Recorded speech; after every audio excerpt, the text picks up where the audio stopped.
Hey, welcome. My name's Peter. Do you remember the 1965 Ford Galaxie 500 XL? I found that identical car at a local car show, or what I call my unlimited supply of cars to photograph. When I saw that car, I Googled some images of the original sales brochures that Ford used to actually sell that car. All the pictures I found were pretty typical, the way most people photograph cars. There wasn't even any good shots of the interior. And let me tell you, it was a wonderful car interior. So I thought about it. Could I take brochure type pictures at a local car show, but do them better? Best part is you get to be the judge. I'll show you everything, the way I took the pictures, how I edited the pictures, how I did the composite of the final image, and you tell me in the comments below. Did I do the job the way you would? Is there something I missed? I read all the comments and I promise I will respond. I can't wait to hear what you've got to say. So now the only thing left to do is let me show you everything that I did to get these photos and how I did the final edits.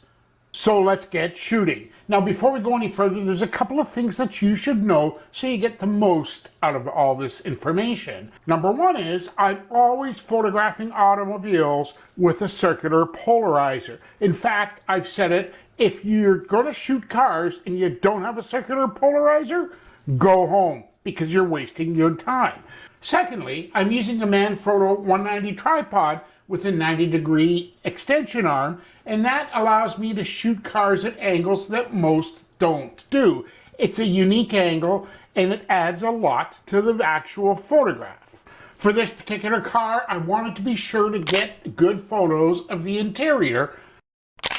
And as a reminder, all of these images of the outside of the vehicle are all taken at the exact same exposure. That exposure was 5.6 at 1/20th of a second, of course, on a tripod at ISO 100. So all the changes in the reflections that you're seeing are strictly because of the polarizer. Additionally, I typically add one photo that's always at least one stop or possibly two stops overexposed. In this particular instance, it was shot at 5.6 at 1/10 of a second, which is one stop overexposed from the previous ones. And that overexposed image will allow me to see the darker sections of the picture a little bit better and help better expose the highlights of the tires and wheels. You'll see how important that is when we finish the composite. So of all the photographs taken, here we are looking at the images that actually made it. This one here, and just going to cycle through them real quick. You'll see that there's a difference in the reflections and highlights here. The third image that was used in the composite here, again, a change in the polarizing settings, and of course, my one photo that's overexposed because it gives me some of the highlight information here that I just can't get anywhere else. And to put this together in what I would call a brochure type photograph, I started with this image of the interior. Other images, I always take more images than I need because you never know how everything's going to be until you see it on your computer. This particular image became the photograph I used as the interior. So I always start a composite with the best images. I edit as layers in Photoshop. So once I'm in Photoshop, I use what I call a guide layer, which is going to give me an indication of a reminder, at least, of all the parts that I see that need some attention so that I don't finish up the edit without finishing all the different things. So we're going to do a change of license plate. We've got an reflection here we have to get rid of. We've got this reflection from a pole, and we've got this other darker section. So I always keep that available so I'm sure I'm getting all the different areas of the car that I want. So right now I'm going to rip through the section and do the outline with the pen tool. I'm going to speed it up because you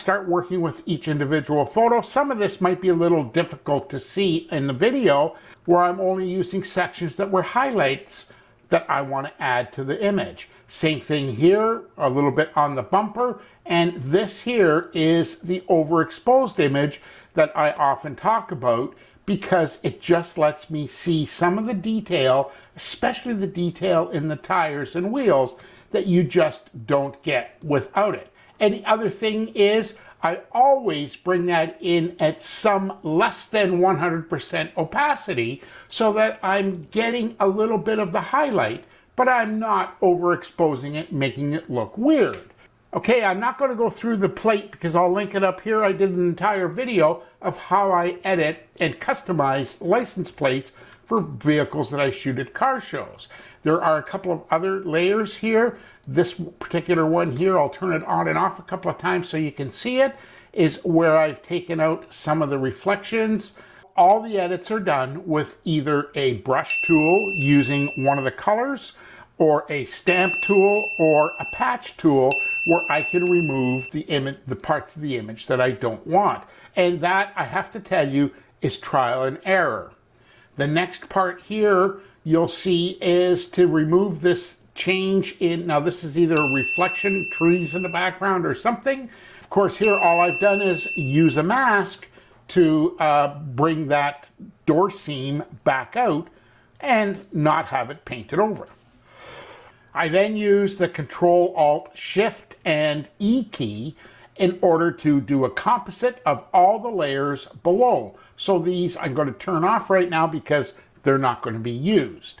So now, loading the car outline, just Control J puts that car image on its own layer, just like that. In order to work with all the bad pavement around the parking lots, and not to mention the cigarette butts and all the other candy wrappers and things like that that wind up on the ground, I photographed a series of images that are nothing more than pavement. I happen to have a location where I can shoot this pavement, and you're seeing here that I'm just doing it at different angles to match what I have in the photograph.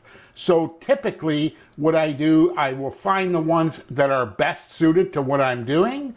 I will go in and repair them once, and then bring that background image in with good, clean pavement. On top of that, I'm going to add the shadow, and if you want me to get into details on how I spruce that shadow up, I will do a video on that. Just leave that in the comments down below. And of course, this has all been masked out so that we have just the image of the vehicle. So at this point in time, I'm just working with these three layers, and I will duplicate these layers, but I'm going to duplicate them into the image that becomes the composite. Now, the composite image starts with this interior shot that I took, and no, you're not seeing double. This particular image here has been, I've expanded it so that I get the right perspective that I want. That's the original image. And yeah, it's a cool image. It's a good, clean image of everything. But what I wanted for positioning was this, so that I could sneak the car in. And I added a color layer here. I take these images and I add a texture to them. And these are just texture files, and they are brought in as an overlay in Photoshop. And you'll notice that it's only at like 33%. I'm just trying to create something. I don't want to blur the image. I just want it to not stand out. I want the car to be the hero of the final image. I've added a couple of things here for exposure and what. And finally here is where I've taken the layers and added the car into the final image. So I'll walk you through all the different aspects of this, because there's a few. Of course, there's the car itself. And one thing I'll bring to your attention right now, this vent window had to be added because it was a different color, or looked somewhat different. And this is only in at 85%.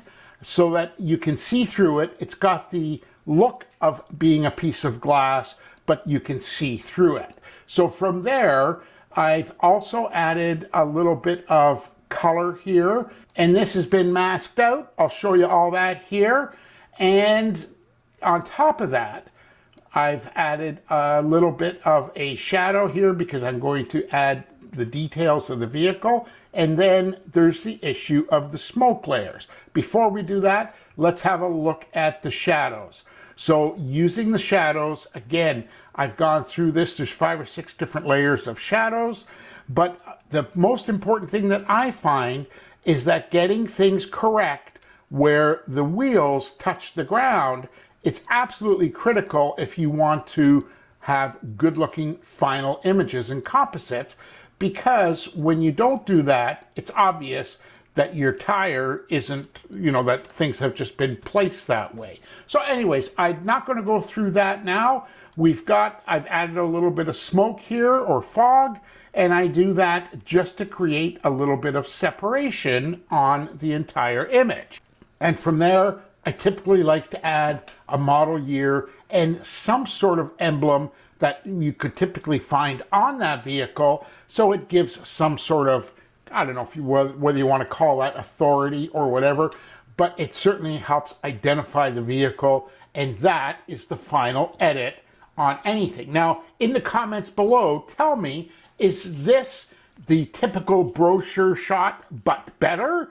That was the aim of this video, and tell me, what did I miss? What did I do wrong? And likewise, is there anything that you want to see as far as the edits or changes, instead of just ripping through the screencast and showing you stuff in super high motion?